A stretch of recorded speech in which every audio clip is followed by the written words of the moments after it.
Career opportunities in Indian armed forces.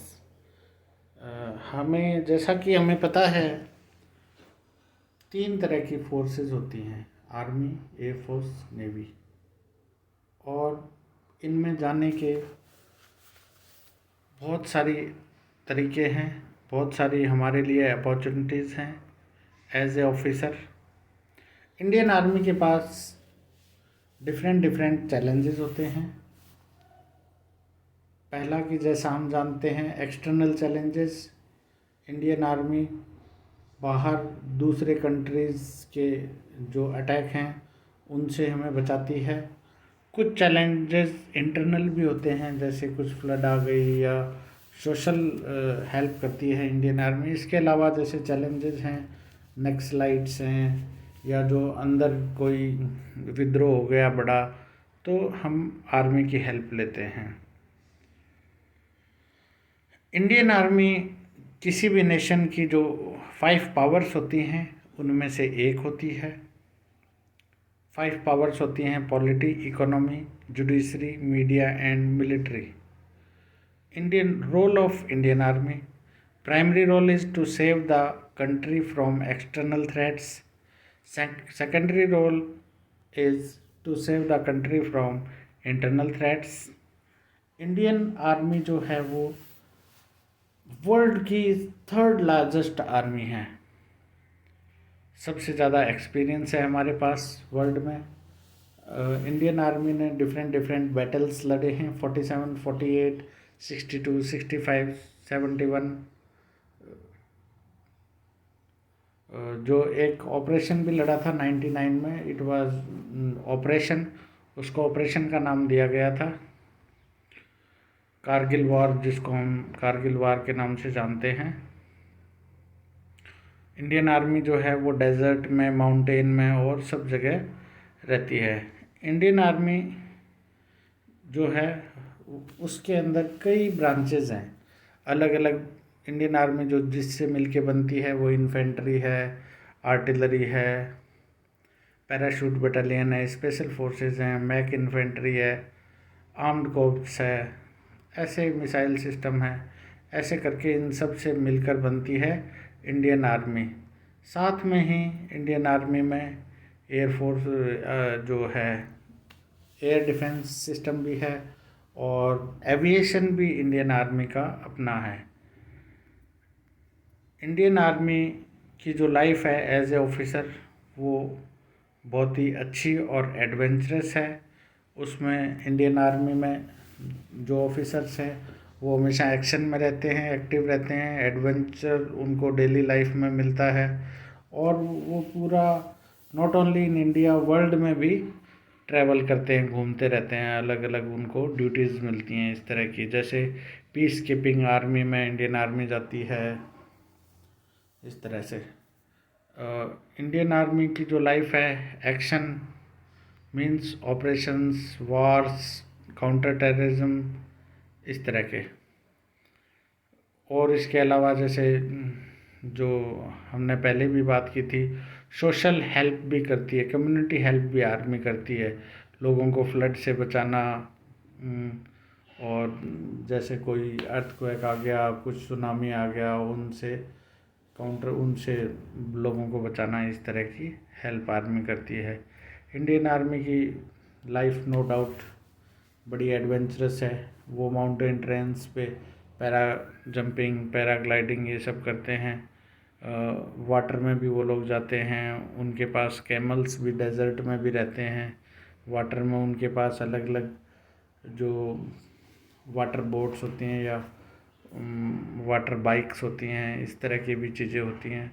सब तरह की चीज़ें हैं, इसी से उनकी लाइफ है वो थोड़ी एडवेंचरस भी बनती है। और इंडियन आर्मी में पूरे वर्ल्ड को देखने की अपॉर्चुनिटी भी मिलती है जब वो पीस कीपिंग आर्मी में जाते हैं ऑल ओवर द वर्ल्ड। जो इंडियन आर्मी की लाइफ स्टाइल है उसमें गेम्स भी है, स्पोर्ट्स भी है, सोशल हेल्प भी है। आप जो चीज़ आप चाहते हैं, आप पढ़ना चाहते हैं पढ़ भी सकते हैं, आप गेम खेलना चाहते हैं स्पोर्ट्स में, स्पोर्ट्स भी कर सकते हैं। आप सोशल हेल्प कर सकते हैं, सोशल हेल्प में इंटरेस्ट रखते हैं, कम्युनिटी हेल्प में, वो भी कर सकते हैं। इस तरह की इंडियन आर्मी की लाइफ है।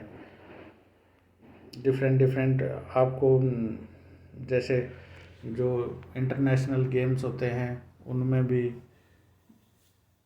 कॉमनवेल्थ गेम हो गए या फिर ओलंपिक गेम्स हो गए, इनमें भी जाने का आपको मौका मिलता है। इंडियन आर्मी में जो ग्रोथ है, प्रोफेशनल ग्रोथ, वो भी बहुत अच्छी है। इंडियन आर्मी में हर तरह के डॉक्टर्स, इंजीनियर्स, सब प्रोफेशन के लोग होते हैं और सारे प्रोफेशन के लोग पूरी जी जान के साथ काम करते हैं।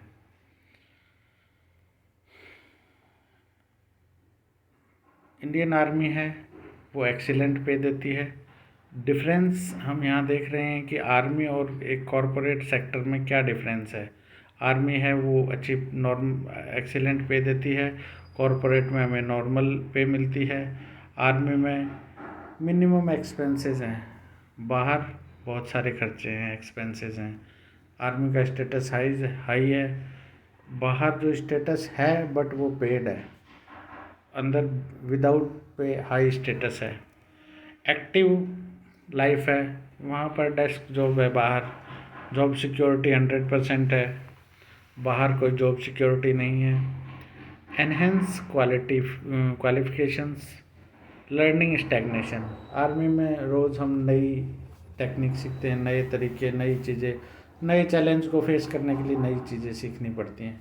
बाहर स्टैग्नेशन होता है, चीज़ें रुक जाती हैं। क्वालिटी ऑफ लाइफ है आर्मी में, बाहर स्टैंडर्ड ऑफ लाइफ है, ठीक ठाक लाइफ है। आर्म फोर्सेस में जो पे हैं, इमोल्यूमेंट्स है 7th पे कमीशन के हिसाब से। तो as a trainee at IMA और OTA, the gentleman cadet receive 21,000 per month as a stipend during the training period. An officer on commission receives about 50,000 as salary. Within 13 years of service, officer are placed in pay band 4, which is highest salary slab of the central government. Yes, absolutely. ये जो 50,000 है, जो 7th पे commission है, इसमें ये इतनी basic होती है, तो ओवरऑल सैलरी है वो थोड़ी ज़्यादा होती है।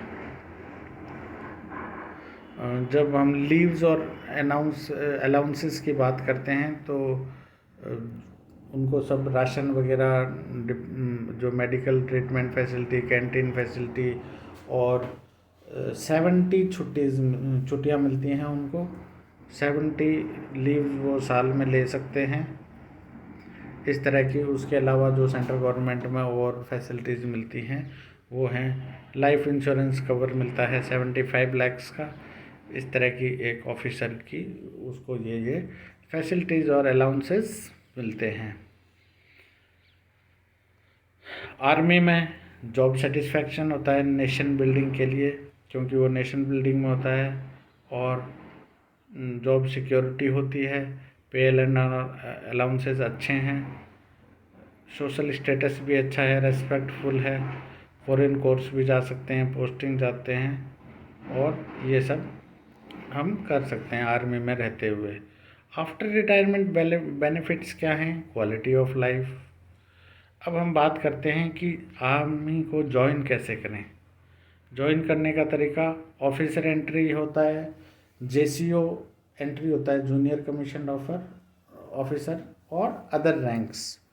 अब हम ऑफिसर एंट्री स्कीम की बात करते हैं।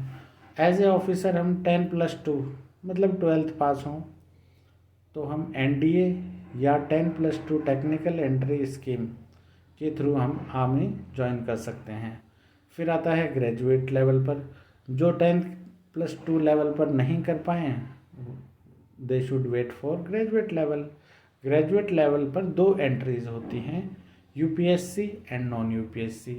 UPSC के थ्रू हम IMA एंड OTA ज्वाइन करते हैं। नॉन UPSC के थ्रू जो है वो जैक ब्रांच में एंट्री होती है एंड NCC स्पेशल एंट्री में होती है। ये 2 नॉन UPSC एंट्रीज हैं।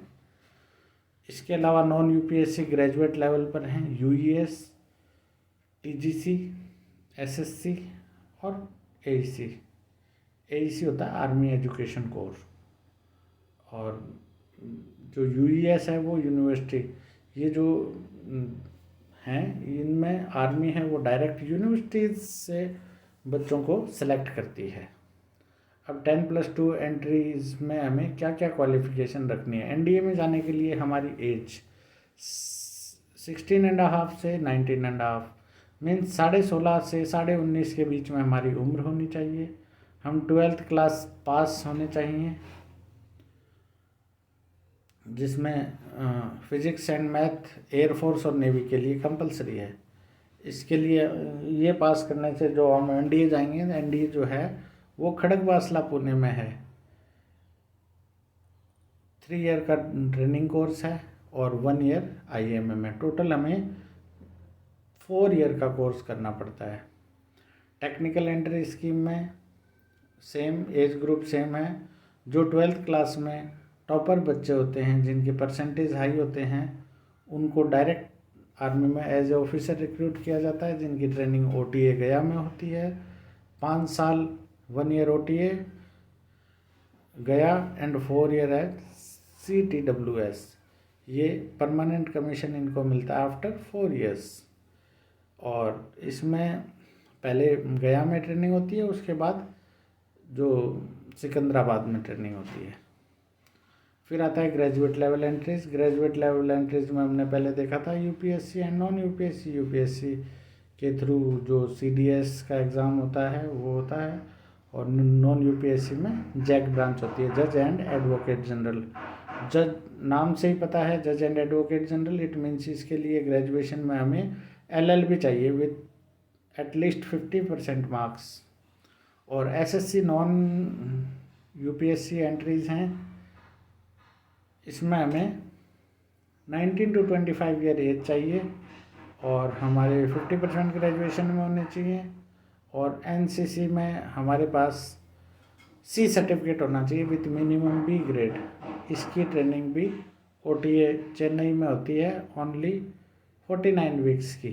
49 वीक्स मतलब ऑलमोस्ट 1 ईयर। जो नॉन यूपीएससी एंट्रीज हैं उनकी ट्रेनिंग है 49 वीक्स, ऑलमोस्ट 1 ईयर। जो नॉन यूपीएससी एंट्रीज इसके अलावा जो हैं ग्रेजुएट टेक्निकल एंट्रीज जो हैं वो यूईएस है, यूनिवर्सिटी एंट्री स्कीम। इसमें 18 से 24 साल एज चाहिए। आप बीटेक किसी बीटेक कोर्स में हो या फाइनल ईयर में हो या पास कर चुके हों, इसकी 1 ईयर की ट्रेनिंग है। आप आईएमए में देहरादून में इसकी ट्रेनिंग आपकी होती है 1 ईयर की। और ये टीजीसी जो होता है टेक्निकल ग्रुप कोर्स जो होता है, इसमें आपकी एज है वो 20 to 27 ईयर्स होनी चाहिए। बीटेक होने चाहिए किसी भी स्ट्रीम में। और इसका कोर्स भी आईएमए देहरादून में, इसकी ट्रेनिंग भी आईएमए देहरादून में 1 ईयर की होती है। ऐसे ही एसएससी टेक्निकल में 20 to 27 ईयर्स बीटेक होनी चाहिए। ओटीए चेन्नई में इसकी ट्रेनिंग होती है 49 वीक्स की। एईसी मैन में भी आपकी एज 23 to 27 होनी चाहिए। पोस्ट ग्रेजुएशन फर्स्ट डिवीज़न होना चाहिए। एईसी में आपको बीटेक की ज़रूरत नहीं है, इसमें आप नॉर्मल जो पोस्ट ग्रेजुएशन होती है, जो एमएससी वगैरह आप होने चाहिए। और इसकी ट्रेनिंग भी आईएमए देहरादून में होती है 1 ईयर की। वुमेन एंट्री स्कीम, स्पेशली ये जो एंट्रीज है ये फॉर वुमेन्स के लिए है स्पेशली, इसमें बॉयज़ की जगह नहीं होती है। वुमेन्स नॉन टेक्निकल के लिए निकलती है, उसमें ग्रेजुएशन होना चाहिए। सेम 49 वीक्स की ट्रेनिंग, ओटीए चेन्नई। और एनसीसी स्पेशल एंट्रीज में जैसा कि पहले बताया गया, ये वुमेन्स के लिए निकलती है 19 to 25 ईयर्स। ग्रेजुएट होना चाहिए 50% से। और NCC certificate with B grade, ये भी सेम ओटीए चेन्नई में इसकी ट्रेनिंग होती है। 49 वीक्स का कोर्स है। जैक ब्रांच की ओटीए चेन्नई, LLB होना चाहिए 21 to 27। ये सब हम देख चुके हैं। ये इंडियन आर्मी की वेबसाइट है। इंडियन नेवी और कमीशन्ड ऑफिसर हैं उनकी पर्सनैलिटी है वो प्रेसिडेंट जो है उनको अपॉइंट करता है। जो अपॉइंटिंग लेटर है वो प्रेसिडेंट के नाम से आता है कि president of India is asking to join armed forces, इस तरह से उसका लेटर आता है। प्रेसिडेंट बुलाता है बिकॉज सभी सेनाओं का जो चीफ होता है वो प्रेसिडेंट होता है इंडिया में।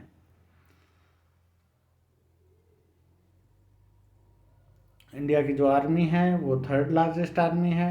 एयरफोर्स है वो 4th नंबर पे है वर्ल्ड में, एंड सेम नेवी भी 4th नंबर पे स्टैंड करती है। नेवी का role war fighting, diplomatic, goodwill visit foreign countries, constabulary, benign और इंडियन नेवी के ये डोमेन्स हैं। सब सरफेस पे, सरफेस के अंदर, और ऐसी एयरफोर्स स्पेस में, साइबर और एयर। अब हम देखते हैं branch structure. Executive, medical, marine, education, electrical engineering, ये नेवी का ब्रांच स्ट्रक्चर है। ये 5 टोटल ब्रांचेस होती हैं नेवी में। एग्जीक्यूटिव ब्रांच होती है जो एक्चुअली एग्जीक्यूट करती है, जिसके अंदर गन होती हैं, नेविगेशन होता है और ये सब चीज़ें होती हैं। सबमरीन्स होते हैं, एविएशन होते हैं, हाइड्रोग्राफी, मरीन कमांडोज होते हैं, एंड ये सब लॉ एंड लॉजिस्टिक तीनों में होते हैं। उसके बाद आती है नेवी की टेक्निकल ब्रांच, जिसमें इलेक्ट्रिकल, एरोनॉटिकल, मरीन, नेवल, ये सब टेक्निकल ब्रांच की सब ब्रांचेज हैं। इनमें टेक्निकल ब्रांच के लोगों की ज़रूरत पड़ती है, या यूँ कहें कि नेवी है इन ब्रांच के इंजीनियर्स को रिक्रूट करती है। ये हमारे वारशिप हैं, जिसमें विक्रमादित्य है, विराट है, डेस्ट्रॉयर और फ्राइगेट्स, मिसाइल, कॉर्वेट्स, पेट्रोल शिप हैं। नेवल एविएशन मतलब शिप से ही हमारे पास शिप के ऊपर ऐसे फाइटर्स हैं जो शिप के ऊपर उनका रनवे बना होता है, वो वहीं पर पानी में ही शिप के ऊपर ही उतर जाते हैं और वहीं से टेक ऑफ कर सकते हैं। कुछ हेलीकॉप्टर्स हैं और कुछ प्लेन्स हैं, एरोप्लेन्स। अब हम आते हैं सबमरीन्स पर। सबमरीन पानी के अंदर रहती हैं, आपको पिक्चर में दिख रहा है। अलग अलग सबमरीन के नाम से हैं। INS अरिहंत,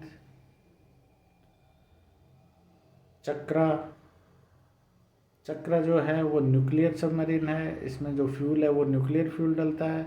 ऐसे अरिहंत है।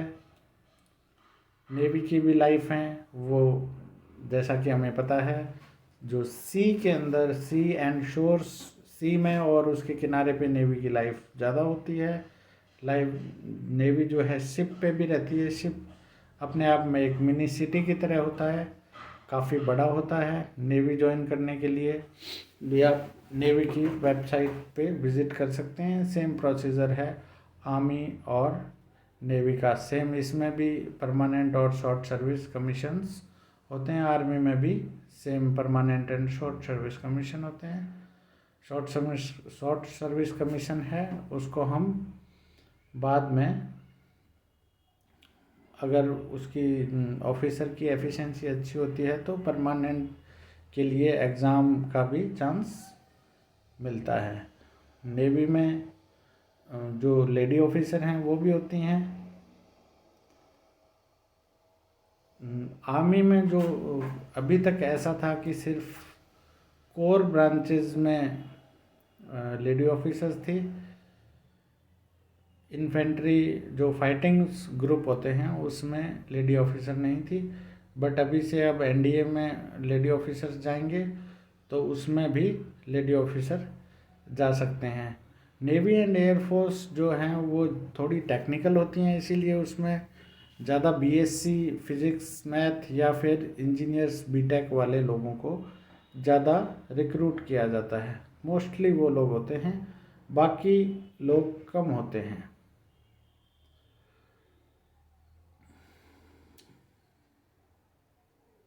अब हम आते हैं eligibility criteria for induction of officer cadre. इसमें एग्जीक्यूटिव ब्रांच में ये एसएससी आईटी डिपार्टमेंट है, स्पोर्ट्स है। आईटी में सब आपको आईटी या कंप्यूटर के लोग चाहिए। स्पोर्ट्स में जैसे सारे स्पोर्ट्स के चाहिए, मेनली स्विमर और डाइवर्स वाले ज़्यादा होते हैं। ये उनकी क्वालिफ़िकेशंस हैं, जैसा कि हमने वीडियो में आपको दिखाया है। पायलट बनने के लिए, एविएशन पायलट बनने के लिए आपको लगभग हर यंग बच्चे का सपना होता है कि वो पायलट बने। तो पायलट बनने के लिए जो क्वालिफ़िकेशंस हैं वो हैं ग्रेजुएशंस फिजिक्स और मैथ से, और उसके पास commercial pilot holder license holder होना चाहिए और ग्रेजुएट होना चाहिए। उसके बाद वो नेवी, आर्मी, एयरफोर्स इन तीनों में पायलट बन सकता है। एजुकेशन ब्रांच में जाने के लिए आपको मास्टर्स डिग्री चाहिए एमएससी फिजिक्स और मैथ के साथ। ऑपरेशनल रिसर्च, मेट्रोलॉजी, एमटेक हो तो आप मेट्रोलॉजी और ओशिनोलॉजी में आ सकते हैं। इसके अलावा बीटेक, मैकेनिकल, इलेक्ट्रिकल, इलेक्ट्रॉनिक्स, इन सब में आप आ सकते हैं। इंजीनियरिंग जो मेरीन इंजीनियर्स होते हैं वो 10+2 कैडेट एंट्री स्कीम में आते हैं। जैसा कि हमने आपको पहले बताया, टीईएस की तरह ही होता है, वो मेरीन इंजीनियरिंग ब्रांच होती है। ऐसे ही मरीन इंजीनियर्स भर्ती होते हैं। मरीन इंजीनियर्स बीटेक किए हुए होते हैं, और जो टेक्निकल ब्रांच में +2 लेवल पर अलग रिक्रूटमेंट होता है। सेम नेवल आर्किटेक्ट में भी 10+2 रिक्रूटमेंट लेवल पर रिक्रूटमेंट होता है, और देन उनको आगे आर्किटेक्ट की ट्रेनिंग दी जाती है। इंजीनियरिंग ब्रांच में जैसा आर्मी में है वैसा ही यहाँ पर भी है। नेवल आर्किटेक्चर और यूनिवर्सिटी एंट्री स्कीम यूईएस जो हमने आर्मी में देखा था, इसमें भी ऐसा ही है। Eligibility criteria for induction in officer cadre, electrical branch में इलेक्ट्रिकल, इलेक्ट्रॉनिक्स, टेलीकम्युनिकेशन, ये ब्रांच के जनरल सर्विस के लिए ये चाहिए, सबमरीन के लिए भी ये चाहिए, सेम चाहिए, और यूईएस के लिए ये सब जो हैं वो आर्म्ड फोर्सेस के, नेवी के लिए हैं। नेवी में सबसे जो संख्या है वो आर्मी की ज़्यादा होती है, उसके बाद एयरफोर्स की, एंड सबसे जो कम होती है वो नेवी की। बिकॉज नेवी जो है वो अपना इंडिया का जो अगर आप मैप देखेंगे तो आपको पता चलेगा कि जो वाटर सराउंडिंग एरिया है वो बहुत थोड़ा कम है कंपेयर टू ग्राउंड के। अब हम आते हैं एयरफोर्स पर। एयरफोर्स में भी सेम जैसा हमने आर्मी और नेवी में देखा वही सेम एंट्रीज हैं। एयरफोर्स में जो अलग अलग एयरफोर्स में टेक्निकल और नॉन टेक्निकल जैसा उनमें था, इसमें भी ऐसा ही है, पर इसमें एविएशन के लोग ज़्यादा होते हैं। एयरफोर्स में जो रिक्रूटमेंट है वो 2 कैटेगरी का होता है, एक ग्राउंड ड्यूटी स्टाफ, एक technical staff. Ground duty staff जो चीज़ें हैं हमारी, जितने भी हेलीकॉप्टर्स हैं या इक्विपमेंट्स हैं उनकी सिक्योरिटी करता है, एज वेल एज उनकी ध्यान रखता है। और जो टेक्निकल स्टाफ है वो उनकी मेंटेनेंस करता है और उनको ऑपरेट करता है। और जैसा कि हम आर्मी में देखा था, एयरफोर्स एंड नेवी भी वही सारे काम करते हैं जो आर्मी करती है। एयरफोर्स जो है वो किसी भी स्थिति में, जैसे मान लो सोशल सर्विस, कुछ फ्लड आ गया, फ्लड के टाइम नेवी के बोट्स आ जाएंगे और एयरफोर्स आ जाएगी, हेलीकॉप्टर्स आ जाएंगे, जिससे क्या है वो उनको फूड वगैरह पहुंचाने में हेल्प करते हैं। फ्लाइंग ब्रांच में एनसीसी स्पेशल एंट्री होती है।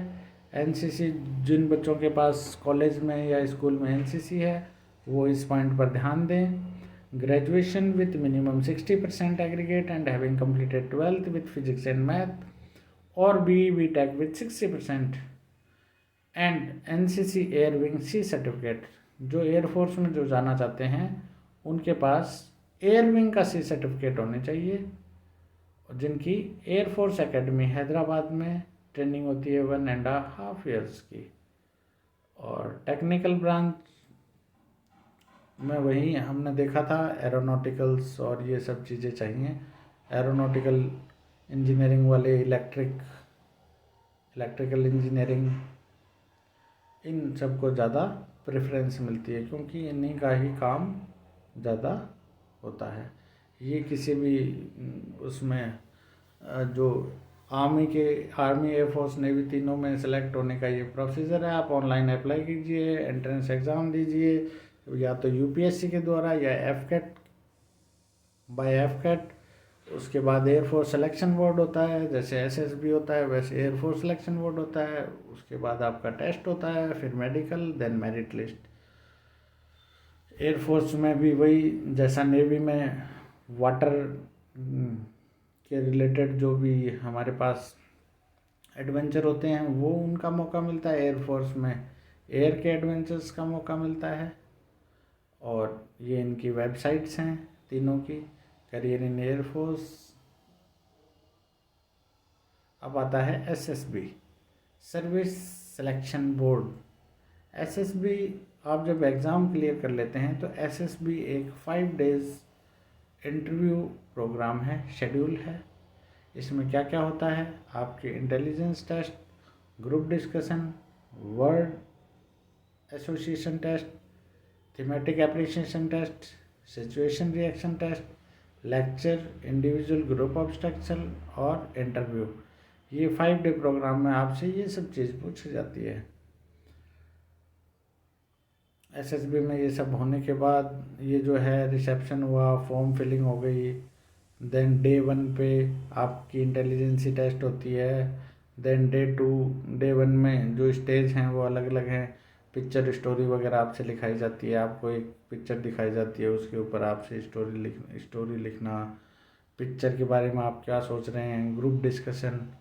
फिर डे 2 में आपका साइकोलॉजी टेस्ट है।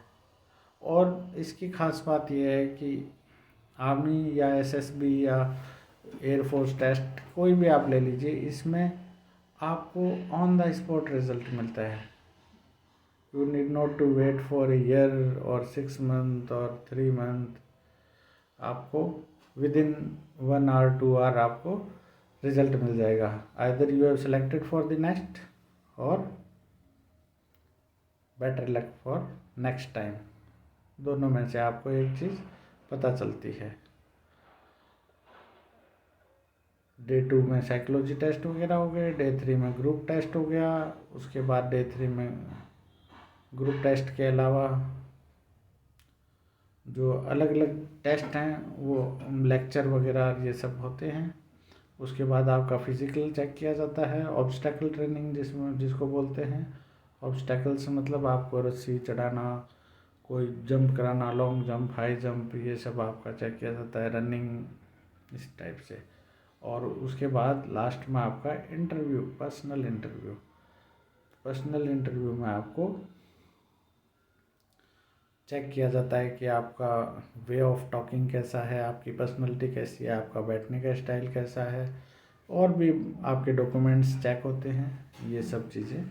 और डे 4 को closing address, conference, announcement of result और डिस्पर्सल, ये सारी चीज़ें लास्ट डे होती हैं।